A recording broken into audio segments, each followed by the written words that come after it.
로마서 8장 5절 6절 말씀입니다.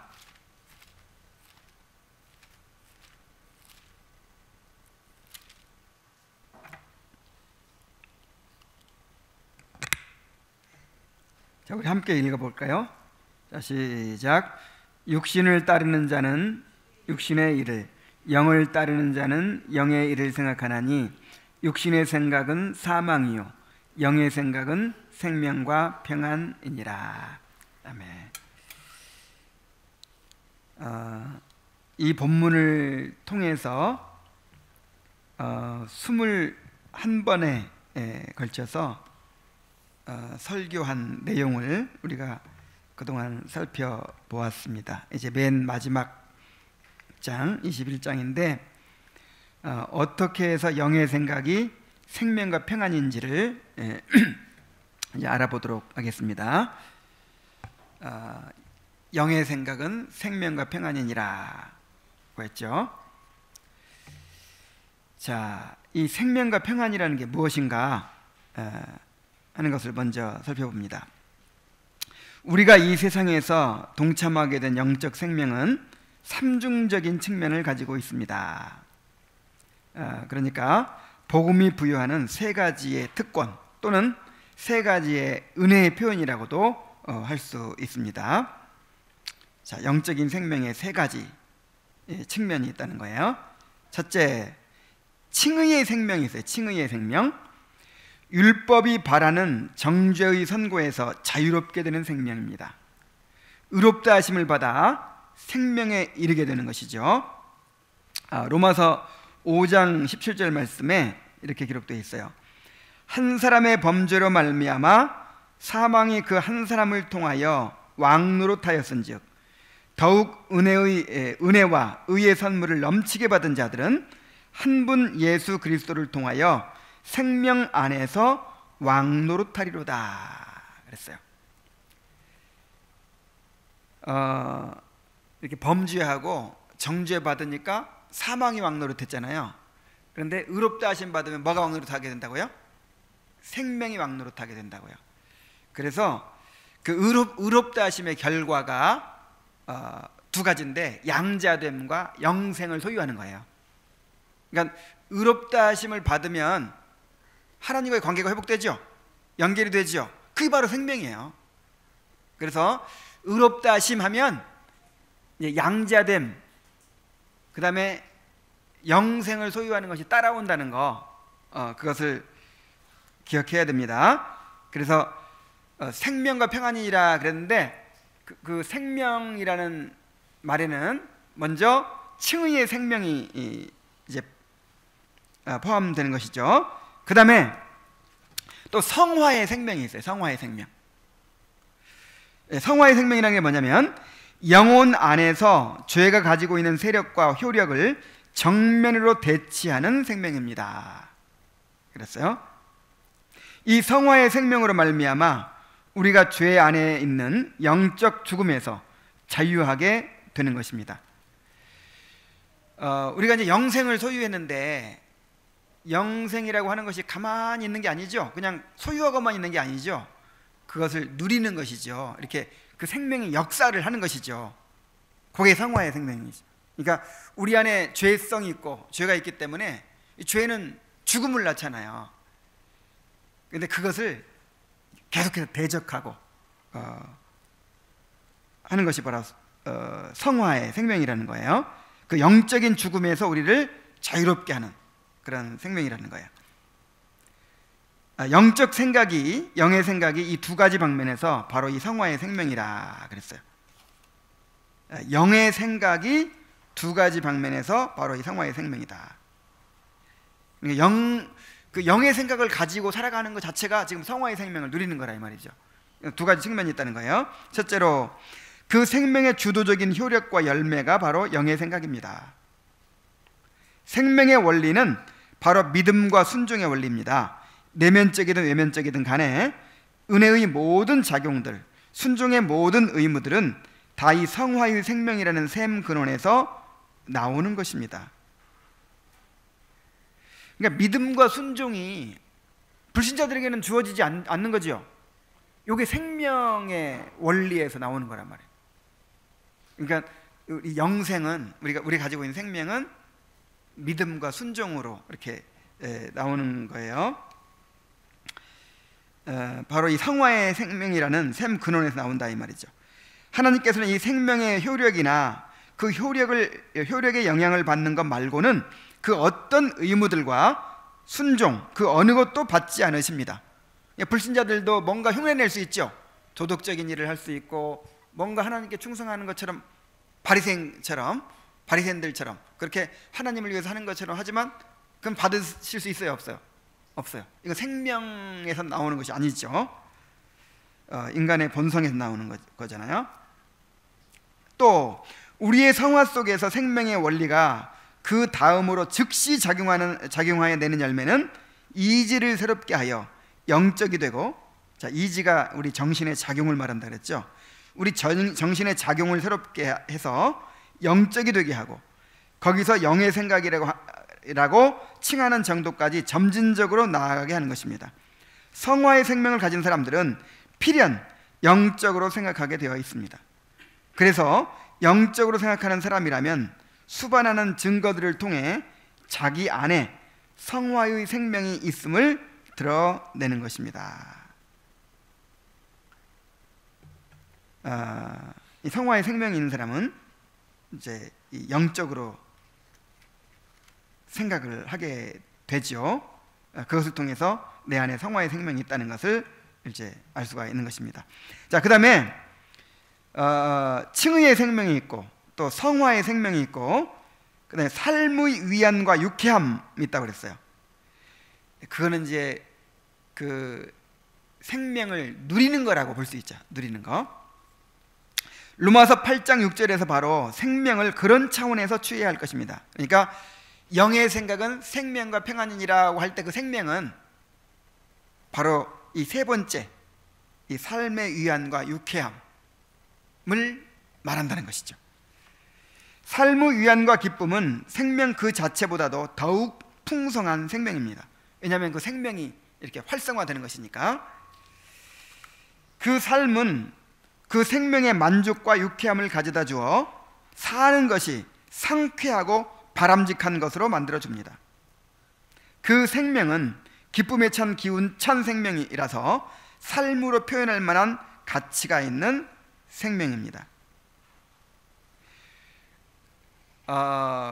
그러니까 육신의 생각은 사망이요 영의 생각은 생명과 평안이라고 할 때 그 사망과 생명 평안이 이 경험을 가리키는 거죠. 우리 경험.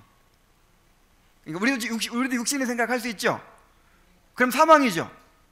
근데 진짜 죽는 건 아니잖아요. 경험적으로 죽음을 맛보죠. 지난 주간에 죽음을 맛봤죠. 저도 맛봤어요. 정말 육신의 생각에 빠져 있을 때 정말 아까 그 삶의 위안과 유쾌함이라는 건 사라져버리고 정말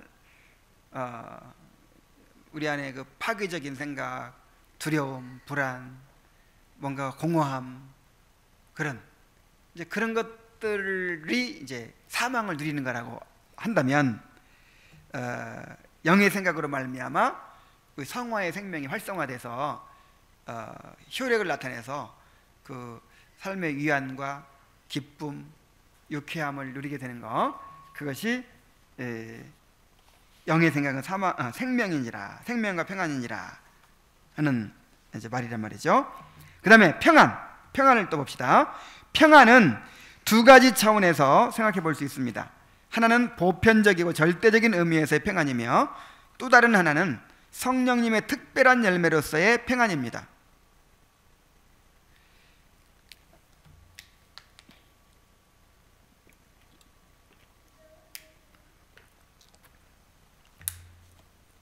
자, 보편적이고 절대적인 의미에서 평안이란 예수 그리스도로 말미암은 하나님과의 화평을 가리킵니다.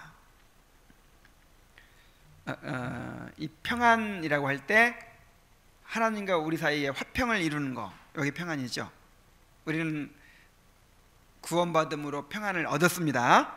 그게 이제 보편적이고 절대적인 의미에서 평안이라 이 말이죠. 신자의 모든 위로의 오직 유일한 원천이 바로 그것입니다. 사실상 이 평안 속에 신자들에게 선하고 유익하고 바람직한 모든 것이 다 들어있다고 해야 할 것입니다. 그러니 여기 로마서 8장 6절에서의 평안은 정확하게 말해서 그런 의미의 보편적이고 절대적인 평안은 아닙니다. 그렇죠? 아까 생명하고 똑같죠?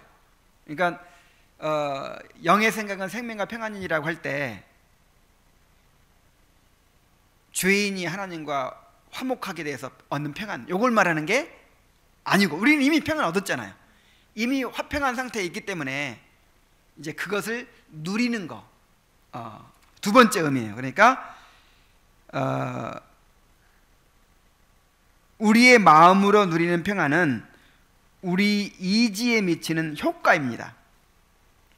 하나님과의 그 화평이 우리 이지에 미치는 어떤 효과란 말이죠.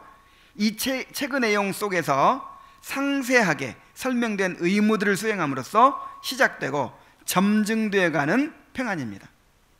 우리 마음속에 주어지는 평안은 매우 특별한 성령의 특별한 열매입니다. 성령의 특별한 열매라고 했어요. 열매. 우리로 두렵게 하고 낙담하게 하고 불안하게 만드는 여러 어려움과 시험들과 고통에서도 마음이 은혜로 고요하고 침착함을 견지하는 것, 그것이 바로 성령님의 특별한 열매로서의 평안입니다. 이미 우리는 하나님과 화평한 관계에 있어요. 그 화평한 관계 자체는 없어지지 않죠. 우리가 죄를 지어도 없어지지 않아요. 화평한 관계 자체, 이거는 영원한 거예요. 이미 완전히 이제 화목되었죠. 근데 그걸 누리는 것은 변화가 있을 수 있어요. 해는 항상 떠 있지만 구름이 껴 있을 때는 그 해를 못 보잖아요. 그것처럼 하나님과 우리는 아버지와 아들의 관계, 완전히 화평한 관계예요. 그러나 우리가 육신의 생각으로 살아갈 때 그 이미 주어져 있는 화평을 못 누려요. 그런데 이제 우리가 영의 생각으로 살아갈 때 성령의 특별한 은혜로서 그 화평을 누린단 말이죠. 우리 마음에 이렇게 풍성하게 누린다는 것이죠. 한편으로 영의 생각의 효과로 누리게 되는 평안을 통해서는 두 가지 난제에서 보호를 받습니다. 자, 영의 생각의 효과로 누리게 되는 평안을 통해서 두 가지 난제에서 보호를 받는데요. 첫째로 범죄로부터 보호를 받습니다. 시편 119편 165절에 주의 법을 사랑하는 자에게는 큰 평안이 있으니 그들에게 장애물이 없으리이다 그랬어요. 여기서 평안은 바로 이렇게 우리가 누리는 평안을 말하는 거란 말이죠. 우리가 하나님의 법을 사랑한다는 것은 우리가 하늘에 속한 자답게 생각한다는 것을 말해주는 것입니다. 하늘에 속한 자답게 생각하는 자에게는 그 어느 것 하나에도 거쳐 넘어져 죄에 떨어지는 일이 없을 것입니다 그랬어요. 그래서 영의 생각으로 살아갈 때 범죄로부터 보호를 받습니다. 영의 생각을 통해서 누리게 되는 그 평안을 통해서 범죄로부터 보호를 받습니다. 둘째로 마음의 평안은 모든 환난과 핍박과 고난으로부터 마음을 지켜줄 것입니다. 우리의 마음이 환난이 주는 불안과 초조함의 해로운 효력 가운데 빠지지 않도록 지켜준다는 것입니다. 요한복음 16장 33절에 이것을 너희에게 이르는 것은 너희로 내 안에서 평안을 누리게 하려 함이라. 세상에서는 너희가 환난을 당하나 담대하라. 내가 세상을 이기었노라. 그러니까 우리가 영의 생각으로 살아가고 그 결과로 생명과 평안을 누릴 때는 어떤 환난과 어려움 가운데서도 마음을 지킬 수가 있다는 것이죠. 그 빌립보서 4장 7절 말씀처럼 모든 지각에 뛰어난 하나님의 평강이 그리스도 예수 안에서 너희 마음과 생각을 지키시리라. 그러니까 환난 가운데서도 그걸 지켜준다 이 말이죠. 우리가 늘 경험하지만 어떨 때는 환난 가운데서도 참 평안을 누리잖아요. 근데 별 문제가 없어. 별 문제가 없고 뭐 크게 뭐 잘못되는 일이 없는데도 불안하고 두렵고 그냥 공허해지고 마음 둘 데가 없고 막 그럴 때가 있죠. 영의 생각을 잃어버려서 그래. 영의 생각을.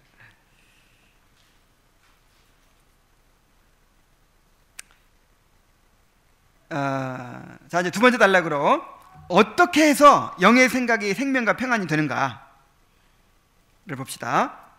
자, 영의 생각은 우리 편에서 하나님의 사랑에 대한 의식을 보존하는 오직 유일한 방법입니다. 그랬어요.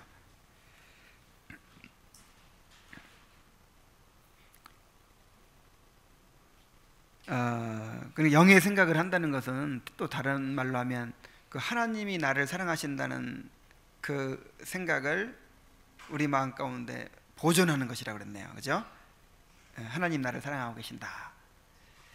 그것이 흔들리니까, 그것을 누리지 못하니까 이제 두려워지는 것이죠. 먼저 성령님으로 말미암아 우리 마음에 부어진 그 하나님의 사랑은 영구적인 모든 위로의 유일한 기초입니다. 너무 좋은 말이네요. 성령님으로 말미암아 우리 마음에 부어진 그 하나님의 사랑은 영구적인 모든 위로의 유일한 기초입니다. 모든 대적들과 공고함 속에서 우리를 지탱하여 주고 유쾌하게 하는 모든 항구적인 위로의 기초는 바로 그 하나님의 사랑에 대한 의식입니다. 곧 어떤 조건 속에서도 우리 영혼이 속에서 누리는 평안과 생명과 평안의 제일 되고 유일한 초석도 바로 하나님의 사랑에 대한 의식입니다. 주권적인 은혜로 하나님께서 우리에게 이 의식을 전달하십니다. 내가 너를 사랑한다 하는 그 의식을 하나님께서 우리에게 전달해 주심으로 우리가 생명과 평안을 누린다는 거예요. 생명과 평안을 누리는 기초가 된다는 거예요. 정말 그렇죠. 그러나 하나님의 사랑이 자체로 항상 불변하고 항상 동일하지만 그 사랑에 대한 우리의 의식은 상실될 수 있습니다. 그래서 다윗은 구원의 즐거움을 회복하여 주십사고 기도하였습니다.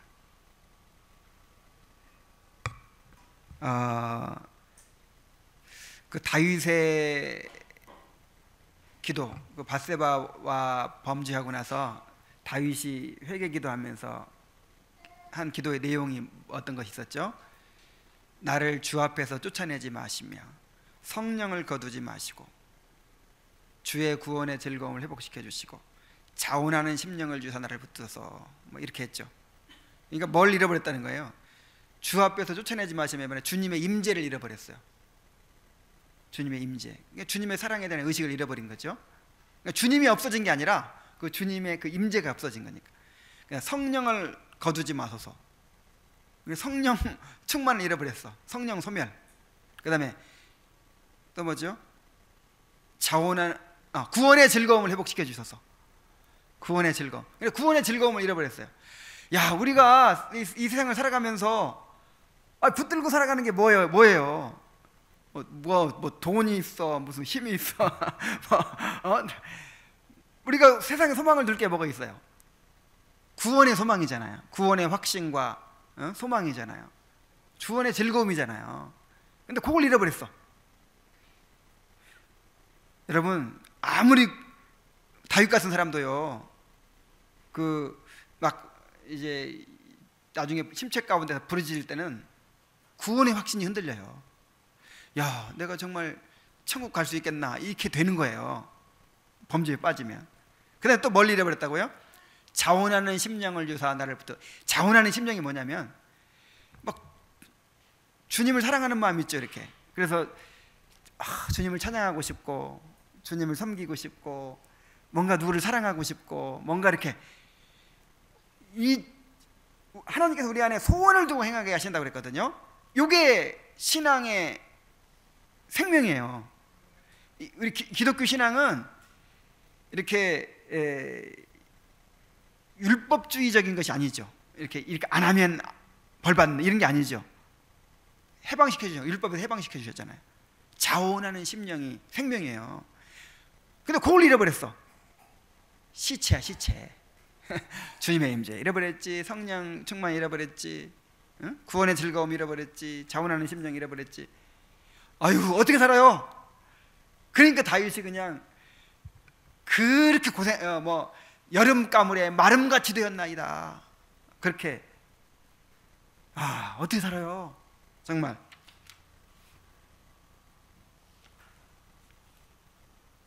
그래서 하나님의 사랑은 항상 불변하죠. 하나님이 항상 우리와 함께 하시죠. 성령은 우리 안에 항상 계세요. 그러나 그것을 누리는 것은 이렇게 잃어버릴 수 있어요. 그러면 그렇게 되면 사는 게 아니죠. 하나님의 사랑에 대한 의식이 우리에게 주어지고 나서 그 의식을 은혜롭게 항상 신선하게 유지하여야 마땅합니다. 그것을 은혜롭게 항상 신선하게 그것을 유지해야 된대요. 그게 영의 생각이죠. 그게. 그래서 우리가 힘쓰고 애써야죠. 그러니까 우리 안에는 항상 그것을 대적하는 죄가 있다는 걸 항상 기억하고 살아야 돼. 마귀가 있다는 걸 기억하고 살아야 돼. 항상 잃어버리기 쉬워요. 아무리 큰 은혜를 받았어도 금방 잃어버리기 쉬워요. 그래서 은혜를 보존하고 증진시켜야 될 책임이 우리에게 있습니다. 무슨 책임이 있다고요? 은혜를 보존하고, 힘써서 은혜를 보존하고 증진시키지 않는데도 불구하고 그냥 계속해서 뭔가 일정 수준을 유지할 수 있는 그런 신앙, 그런 수준의 그리스도인은 없어요. 이 땅에. 힘쓰고 애쓰지 않으면 그런 걸 누릴 수가 없어요. 절대로.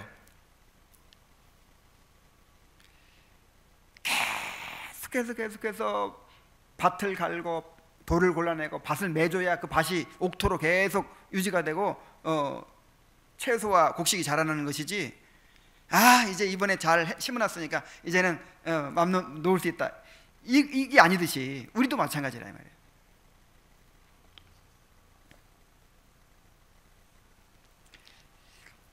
그 다음에 우리 영혼의 생명과 평안을 제공하는 유일한 셈은 하나님께서 우리를 사랑하신다는 의식입니다.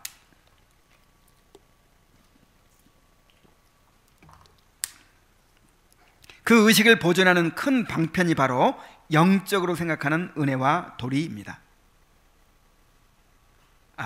그러니까 하나님께서 나를 사랑하신다고 하는 그 의식을 보존하는 방편이 바로 영의 생각이라는 거죠. 영의 생각이고, 영의 생각을 유지하기 위한 그런 수단들, 도리들이란 말이죠. 첫째로 4가지를 말하는데, 첫째로 우리의 도리는 하나님의 사랑에 대한 이 의식을 받고 보존하기에 합당한 마음의 기풍 속에서 자신의 영혼을 지키는 것입니다.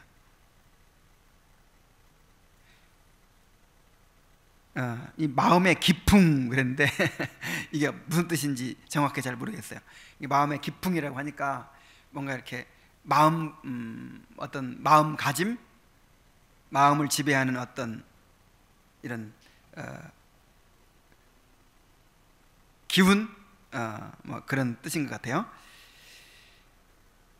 그러니 그 하나님의 사랑의 의식을 받고 보존해야 하는 우리의 이지가 영적이고 천상적인 성향을 띠고 항상 하나님과 거룩한 대화와 교제할 준비를 해야 합니다. 둘째로 우리의 도리는 우리의 생각과 정서를 하나님의 은혜와 사랑에 고정시키는 일입니다. 자, 우리의 생각과 정서를 하나님의 은혜와 사랑에 고정시켜야 된대요. 우리가 생각도 고정시키고 또 뭐도 고정시키고 정서도 고정시키고 딴 데 뺏기지 않게 거기에 항상 고정시켜야 한대. 하나님께서는 우리를 사랑하신다는 것을 아는 의식을 우리에게 주시기까지 말로 다 할 수 없는 자비를 베풀어 주셨습니다. 그 하나님의 사랑의 의식이 하나님 사랑의 풍미를 마음에 보존하는 오직 유일한 방편입니다. 이런 사고의 성향을 가진 이는 하나님의 은총을 보여주는 모든 은혜의 표징들을 거듭 반추하여 곱씹어 생각합니다. 다윗이 헤르몬 땅과 미살산과 같은 곳에서 받은 은혜를 기억하며 자주 반추한 것과 같습니다. 이 위대한 방식을 통하여 하나님의 사랑의 보배를 간직할 수 있습니다. 그러니까 말씀을 묵상하는 것도 해당되는 것이고, 어떤 은혜를 주신 그런 말씀들을 이렇게 묵상하고 기억하는 것도 해당되지만, 또 어떤 은혜의 경험들도 우리가 그것을 소중하게 여기고 이렇게 반추하고 또 생각하고 해야 된다는 거예요. 다윗이 헤르몬 땅과 미살산과 같은 곳에서 받은 은혜를 기억하며 자주 반추한 것 같습니다. 그랬잖아요. 정말 그래서 감사가 더 많이 필요한 것 같아요. 감사. 금방 잊어버리지 말고.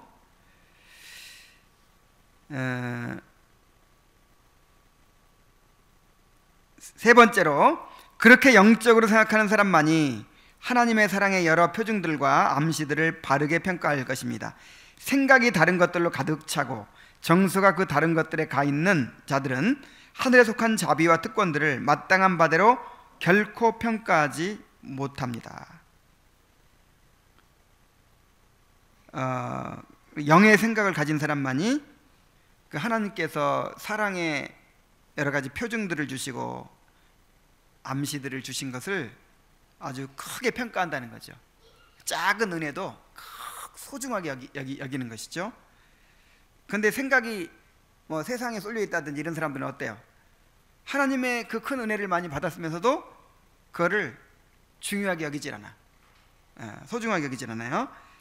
자, 사람들이 하나님으로부터 외적이고 현세적인 일들의 자비하심을 받고도 귀하게 여기지 않거나 감사하지 않아도 하나님의 노를 크게 사게 됩니다. 하물며 당신의 아들을 피로 특별하게 사시어 베풀어 주신 자비하심, 그리고 당신의 영원한 사랑과 은혜를 사소한 것으로 여긴다면 그 일에 대하여 하나님은 얼마나 더욱 노하시겠습니까? 그래서 제가 해마다 이제 한 해가 지나면 그렇게 하나님께서 한 해 동안 베풀어 주신 그 은혜, 그거를 이렇게 쭉 정리를 해보거든요. 외적인 것도 있고, 예를 들어서 올해 건강을 지켜주셨다든지, 올해 내가 체력이 더 좋아졌다든지, 우리 교인 수가 더 늘어났다든지 이런 것도 있지만, 올해는 내가 내가 예를 들어서 이 교회에 대한 그 하나님의 그 섭리와 이 하나님의 그 놀라운 계획에 대해서 내가 더 깊이 알게 되었다. 올해는 내가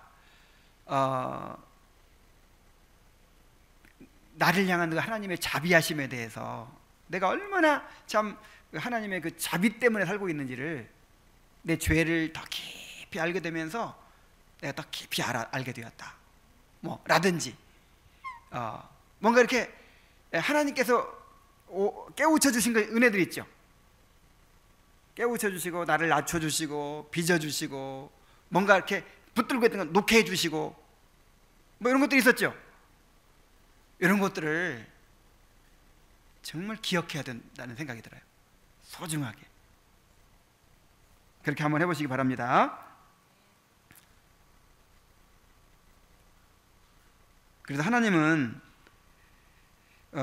그렇게 하나님께서 은혜 주신 은혜들을 소홀히 여기고 사소한 것으로 여길 때 노하신다고 그랬어요. 여기 보면 자, 세 번째, 그렇게 셋째로 네 번째구나. 넷째로, 그런 사람들만 하나님의 사랑에 대한 의식을 전달하는 모든 방편들을 활용하고 개발하는 방식을 압니다.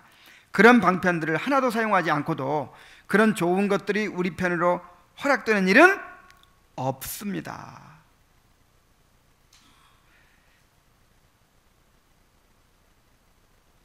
하나님의 사랑에 대한 의식을 전달하는 모든 방편들을 활용하고 개발하는 방식을 안다는 거예요. 그런 방편들을 하나도 사용하지 않고도 그런 좋은 것들이 우리 편으로 허락되는 일은 없다는 거예요. 그러니까 우리가 힘쓰고 애써야 돼요. 우리가 은혜를 만들어내지는 못하지만 그 은혜를 구하는 일에 힘쓰고 애써야 돼요. 하나님 그런 사람에게 주십니다.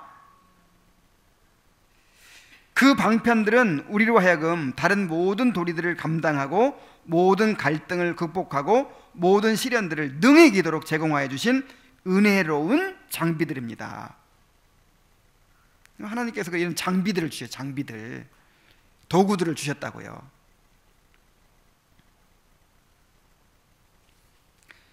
자, 이런 사고의 구조가 생명과 평안을 저해하는 고통거리와 불안의 모든 원리들과 원인들을 다 날려버립니다. 첫째, 이런 사고 구조는 우리 마음에서 불결하고 방탕한 음란한 생각을 축출할 것입니다. 이런 일이 없이는 은혜의 방편을 통하여 아무런 은택도 받을 수 없으며 어떤 도리도 바르게 수행할 수 없습니다. 불결하고 방탕하고 음란한 생각이 존재하는 곳에서는 생명이나 평안은 존재하지 못합니다. 영혼은 영적인 모든 작용에 힘을 잃게 되며 거기에는 흑암의 깊은 지옥이 있으며 혼돈과 하나님을 대적하는 것이 있습니다. 이게 영적인 죽음이죠. 그러니까 이게 바로 육신의 생각은 사망이라는 것이죠. 둘째, 본질상 우리의 마음의 정서들과 정욕들에는 무질서가 존재합니다. 그 무질서는 영적인 생명과 평안을 정면으로 대적하는데 영적으로 생각하는 것을 통하여 그 무질서가 치료되거나 퇴출되는 것입니다. 그러니까 우리 안에는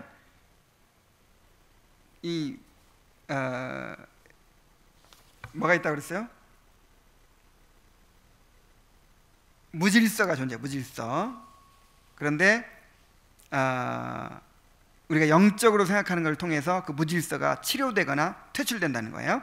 그 무질서한 정서와 정욕이 어떻게 영적인 생명과 평안을 대적하여 자기가 힘을 쓰려고 어찌나 격렬하고 쉬지 않고 덤비는지요.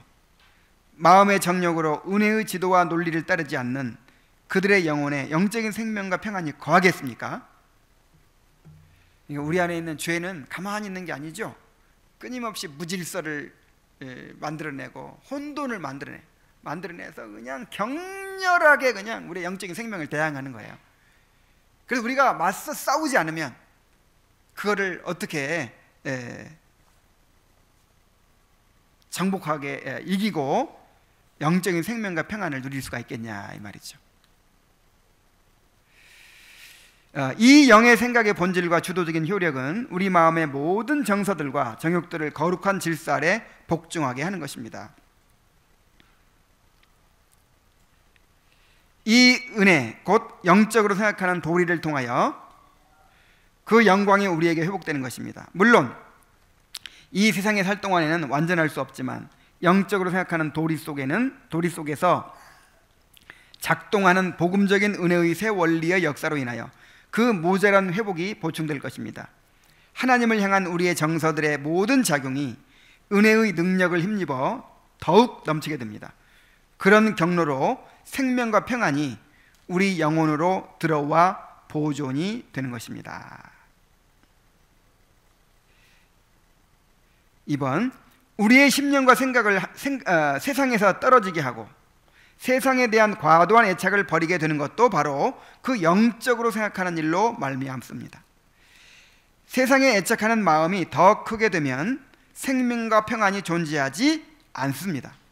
세상에 대한 애착이 과도하게 되면 그 정도만큼 영적 생명과 영적 평안은 약화되는 것입니다.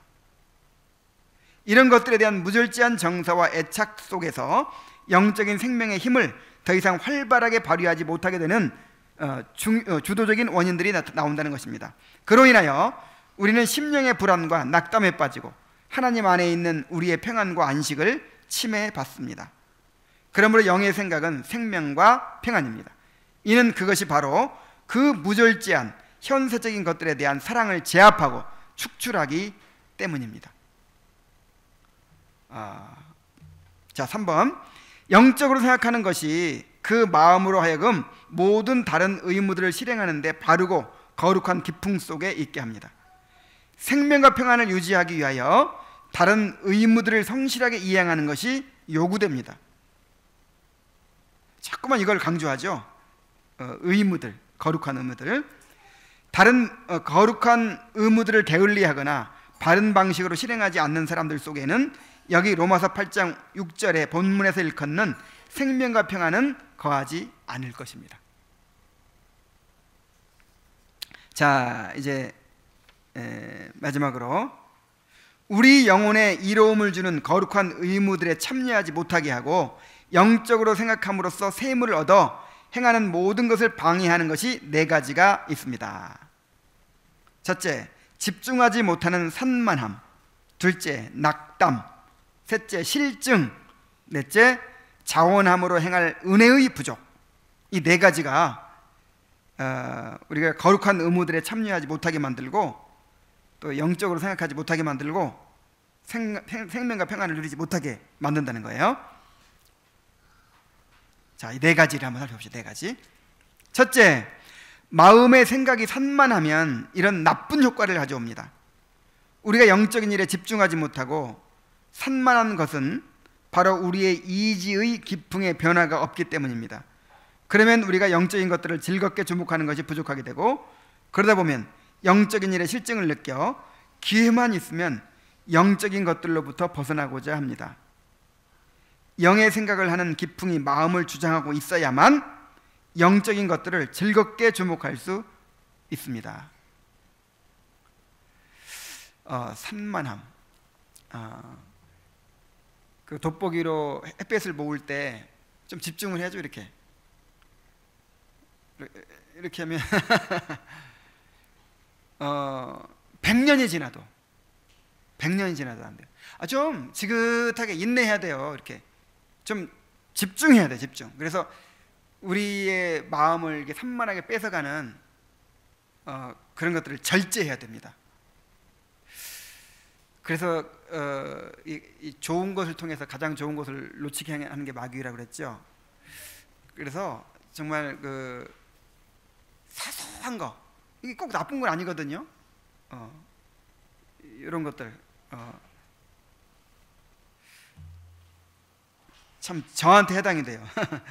제가 이 집중하지 못한 산만함에 빠질 때가 참 많습니다. 여러 가지 막 호기심도 많고 관심도 많아가지고. 둘째, 죄책감이 자주 찾아와 낙심하게 되어 의무들을 감당할 마음이 없어지게 되는 일이 있습니다. 이 죄의 기억이 영적인 의무들을 감당하려고 할 때 또는 한창 감당하고 있는 도중에 불현듯 떠올라 마음의 활기를 잃어버리게 합니다. 이에 대한 오직 유일한 처방은 바로 영의 생각의 은혜와 도리 속에 있습니다.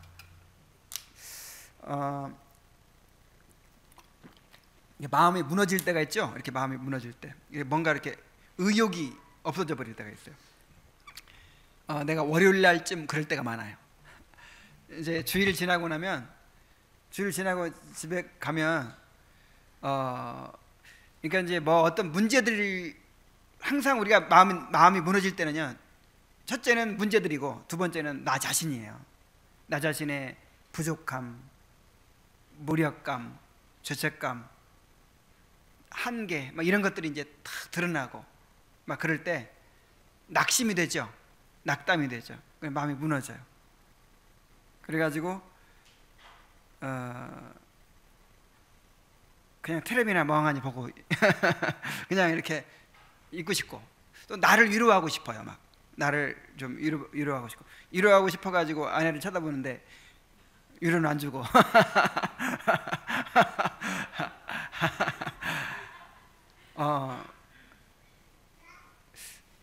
그럴 때가 있어요.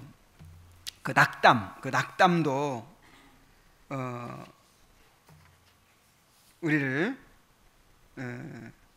거룩한 의무들에 참여하지 못하게 이제 이렇게 힘을 빼는 거죠. 그래서 그럴 때는 어떻게 해야 될까요? 이에 대한 오직 유일한 처방은 바로 영의 생각의 은혜와 도리 속에 있다는 거예요. 어쩔 수 없어요.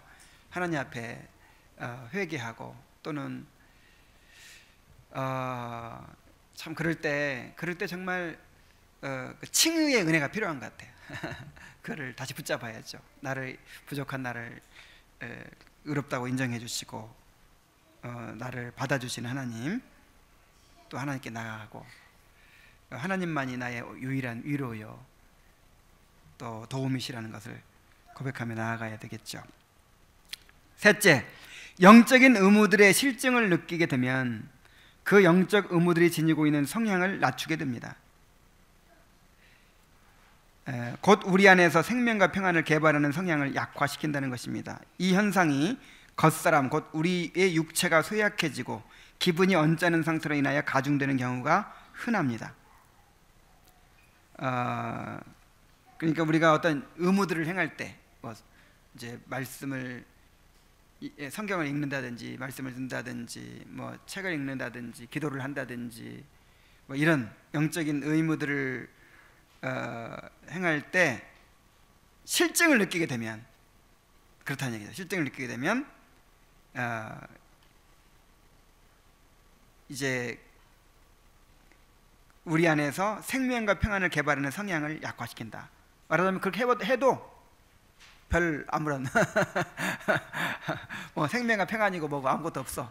그냥 지루하기만 하고 그냥 아이고 오늘 5장 다 읽었다 이렇게 되지. 아무런 효과가 없어. 효과가. 그리고 이 현상이 겉사람, 우리의 육체가 쇠약해지고 더군다나 피곤하기까지 너 기분도 별로 안 좋아. 그런 것으로 인하여 더 가중된단 말이죠. 그래서 성경 읽고 난데 더 짜증나고 그냥.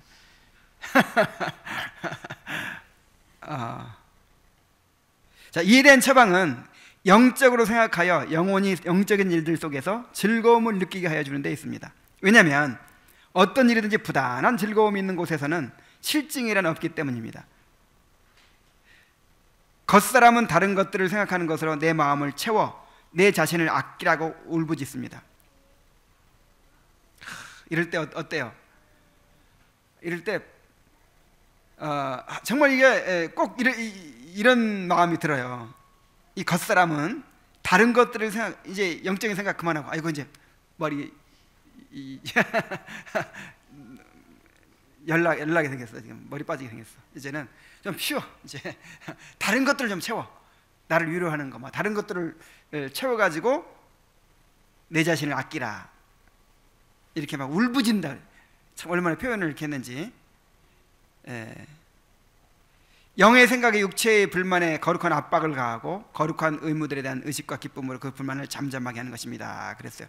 그래도 치유책은 영의 생각이래. 영의 생각. 그러니까 이게 자꾸만 이렇게 하는 것 같아요.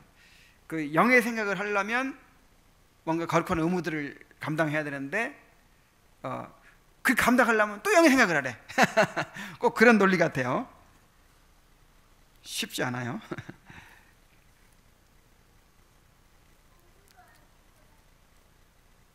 영의 생각을 통해서 그걸 즐거움으로 하라는 거예요.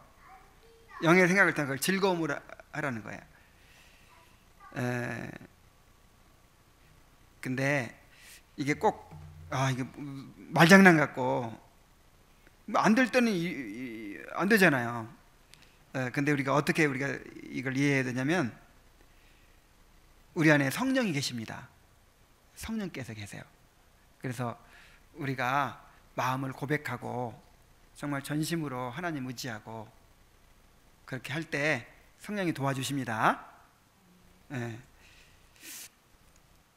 넷째, 기꺼운 마음으로 영적인 생각을 바르게 실행할 은혜가 모자란 경우가 거룩한 의무들의 은택을 누리지 못하게 하는 또 다른 것입니다.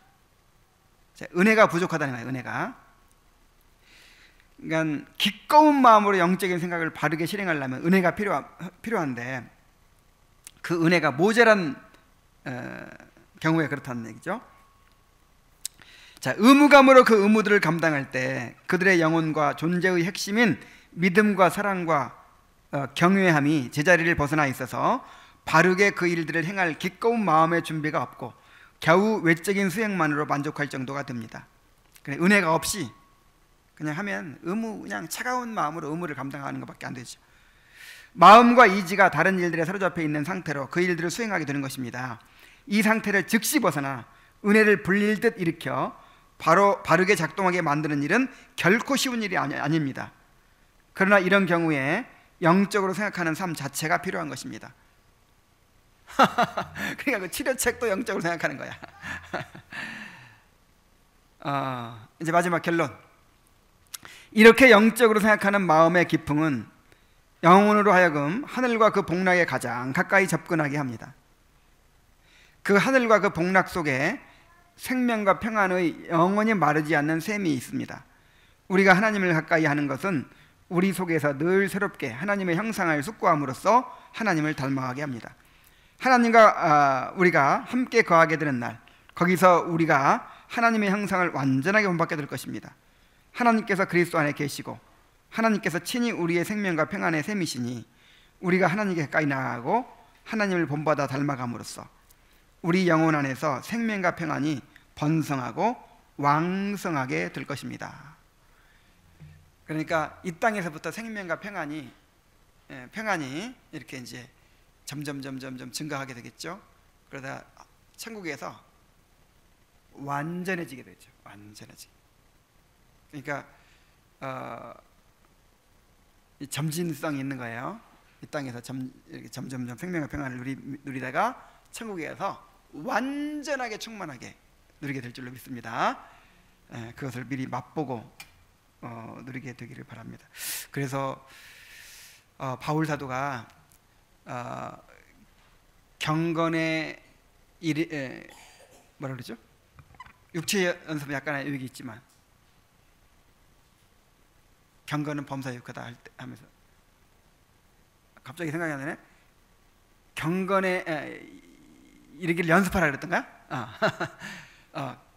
경건에 이르기를 연습하라 그랬잖아요. 이게 바로 그런 연습인 것 같아요.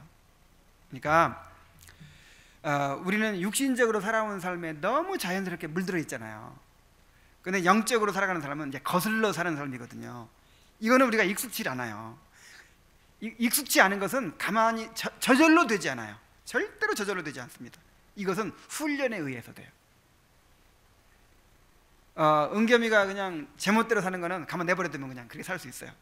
그러나 말을 바르게 하고 그 다음에 바른 습관을 가지고 부모에게 또 예의 바르게 대하고 이런 거는 저절로 안 되죠.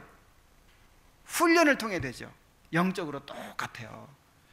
그래서 바울 사도가 경건에 이르기를 연습하라고 했던 것 같아요. 그 연습하라는 말이 그 당시에도 올림픽 경기가 있었잖아요. 고대 올림픽 경기에 출전하는 선수들이 가혹하게 그렇게 훈련했대요. 훈련하다 막 죽는 사람이 나올 정도로 그렇게 훈련해야만 올림픽에 나갈 수 있는 거예요. 그런 것처럼 우리가 지금 계속해서 하는 얘기가 뭐냐면 영적인 의무들, 영적인 방편들, 그러니까 엄청 힘쓰고 애써야 되는 거예요. 그냥 쉽게 그냥 막 기도 한 번 하면 그냥 막 성령 충만해지고 막 이게 아니에요. 우리가 하루 이틀 신앙생활 할 거 아니죠. 평생을 신앙생활 해가야 되는데 올바른 원리를 알고 방향을 알아서 경건에 이르기를 힘써 연습해야 돼요.